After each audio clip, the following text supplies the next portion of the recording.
Lonjakan kasus COVID-19 akibat varian Omikron dinilai wajar oleh ahli virologi FKH Universitas Udayana, Profesor Dr. DRH Igusti Ngurah KD Mahardika.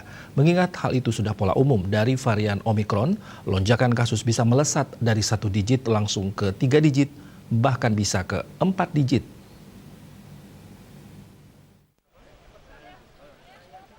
Profesor Dr. DRH Igusti Ngurah KD Mahardika menegaskan, meski lonjakan kasus cukup tinggi, namun saat ini tingkat hunian rumah sakit masih di bawah 20%.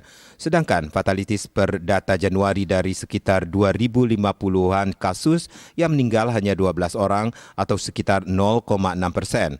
Pihaknya belum berani menyebut kalau virus varian Omikron ini kurang ganas, sebab saat ini sebagian besar masyarakat sudah tervaksin dan sebagian besar juga masyarakat sudah pernah terpapar COVID-19 sehingga sudah kebal secara alami.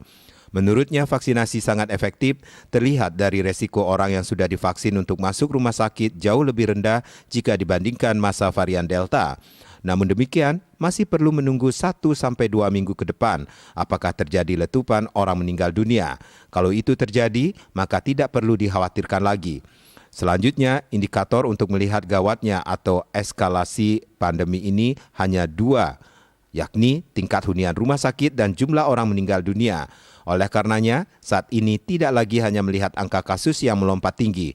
Terkait langkah yang diambil pemerintah untuk menghentikan sementara pembelajaran tatap muka atau PTM dan penutupan sejumlah fasilitas umum, baginya itu merupakan asas kehati-hatian. Ia tidak melihat itu sebagai kepanikan, namun ini merupakan asas kehati-hatian. Yudi Karnaidi, Bali Pos melaporkan.